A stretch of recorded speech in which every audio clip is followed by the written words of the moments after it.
جب سے ٹرمپ آئے انہوں نے اس امریکہ پریزیڈنٹ کی پوزیشن کو اتنا بلیٹل کیا ہوا ہے، اتنا سبورٹ کیا ہوا ہے، اس کو خود بھی پتہ نہیں ہے کہ میں آج کیا کہہ رہا ہوں اور ابھی کیا کرنے والا ہوں۔ جو ایران نے شرط رکھی تھی کہ ہم اس سیز فائر کو تب مانیں گے اگر وہاں ایران کے ٹائم کے 4 بجے تک اسرائیل جو اپنے سارے جو ہے اس کے بعد کوئی حملہ نہیں کرے گا، اور اسرائیل نے اس کو فالو کیا، جس سے پتہ چلتا ہے کہ دونوں امریکہ اور اسرائیل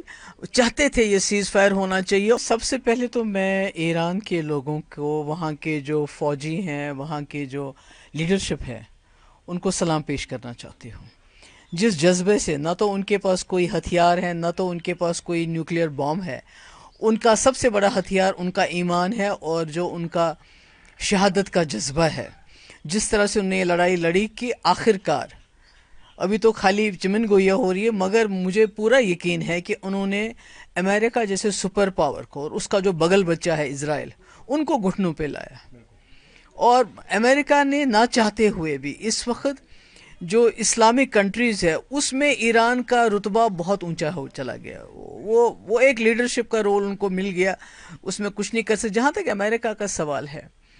آپ جانتے ہیں کہ امریکہ نے اسرائیل کے کہنے پہ، ان کی خاطر، عراق ہو، افغانستان ہو، لیبیا ہو، سیریا ہو، وہ کون سا اسلامی ملک ہے جس کو انہوں نے تباہ نہیں کیا، اور وہ ڈیموکریسی کا نام دیتے ہیں، ریجیم چینج کا نام دیتے ہیں، بڑے بڑے بڑے نام دیتے ہیں، پر اصل میں اگر دیکھا جائے تو آج اگر امریکہ اپنا یہ سبق یاد رکھے گا کہ انہوں نے جنگ میں اپنی ٹانگ ڈال کے، اپنی ٹانگ اٹکا کے، انہوں نے اپنی جو پریسٹیج تھی، دیکھیے امریکہ کا پریزیڈنٹ بہت بڑا، اس کی ایک عزت ہوتی ہے، وہ بڑا مانا جاتا ہے، پر جب سے ٹرمپ آئے انہوں نے اس امریکہ پریزیڈنٹ کی پوزیشن کو اتنا بلیٹل کیا ہوا ہے، اتنا سبورٹ کیا ہوا ہے، اس کو خود بھی پتہ نہیں ہے کہ میں آج کیا کہہ رہا ہوں اور ابھی کیا کرنے والا ہوں۔ تو مجھے لگتا ہے یہ پوری دنیا کے لیے خطرے کی گھنٹی ہے، خاص کر جو اسلامک ممالک ہیں جنہوں نے اس کانفلکٹ میں، جب ایران اور اس کا آپس میں تھا، انہوں نے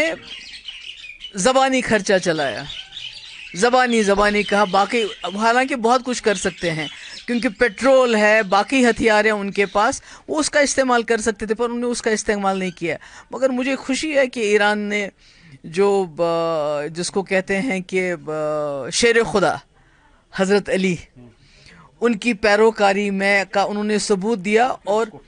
بالکل اس کو فالو کر کے شہادت کو ترجیح دی، اور اسی شہادت نے آج ایران کو سرخ رو کیا کہ آج امریکہ جیسا اتنا بڑا سپر پاور اور عراق، یہ اسرائیل جیسا جو پورا جس کو کہتے ہیں ولن آف دا ہول ورلڈ، جس نے ہر جگہ تباہی مچائی ہے، فلسطین میں اتنی تباہی مچا رہا ہے 2 سال سے، کوئی کچھ کہتا نہیں، اس کو بھی انہوں نے گھٹنوں پہ لایا۔ اب چونکہ یہ جو سیز فائر کی ڈیل ہے، کیا یہ میچور ہوگی؟ کیونکہ ٹرمپ نے اس میں پہلے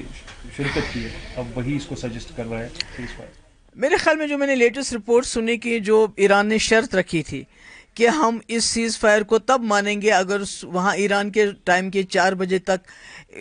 اسرائیل جو اپنے سارے جو ہیں اس کے بعد کوئی حملہ نہیں کرے گا، اور اسرائیل نے اس کو فالو کیا، جس سے پتہ چلتا ہے کہ دونوں امریکہ اور اسرائیل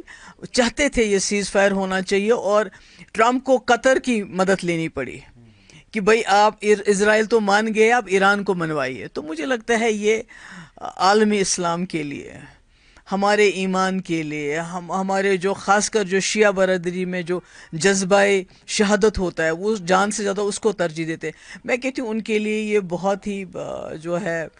مبارک دن ہے۔ امید کریں گے جو اسٹرائک ہوئے ہیں قطر میں، امریکن بیسز جو وہاں پر ایئر بیسز ہے وہ بند ہوگی، اور ساتھ ساتھ میں یہ بھی امید کریں گے اگر یہ جلدی رک نہیں گیا ہے تو خدا نہ خواستہ یہ انٹرنیشنل ورلڈ کانفلکٹ۔ نہیں، وہ تو ہے ہی، وہ تو پہلے بھی ہم بھی انڈیا پاکستان کی جنگ، وہ بھی بالکل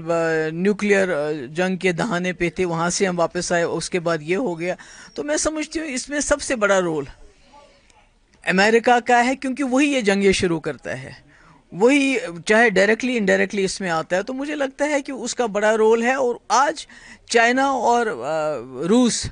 جو پازیٹیو رول کر رہے ہیں، جس طرح جو انہوں نے پیچھے جو سپورٹ کیا ایران کو کہ بھئی ایران اکیلا نہیں ہے، جبکہ ایران کو باقی اپنے جو برادر ملک ہیں انہوں نے اکیلا چھوڑ دیا، پر ان 2 ملکوں نے آگے آ کے امریکہ کو بتا دیا ہے کہ ہم اس ملک کے ساتھ کھڑے ہیں جس ملک کو آپ تباہ کرنا چاہتے ہیں. اس سے بھی ایک میسج چلا گیا اور آج سیز فائر کی باتیں ہو رہی ہیں. نہیں وہ تو نیچرلی صحیح بات ہے کہ جب بھی کسی ہمارے اتنا نزدیک خطہ ہے یہ، اس میں اور ایران کے ساتھ ہمارے بڑے پرانے رشتے رہے ہیں، اور یہ افسوس کی بات ہے کہ ہمارا ملک جو ایران کے ساتھ اتنے سالوں سے پرانے رشتے رکھے ہوئے تھے وہ آج اس سے بالکل مخالف پالیسی اس نے اڈاپٹ کی ہے. مگر میں سمجھتی ہوں کہ یہ پورے خطے نہیں، پوری دنیا کے لیے اچھی خبر ہے کہ اگر یہ سیز فائر ہو جاتا ہے.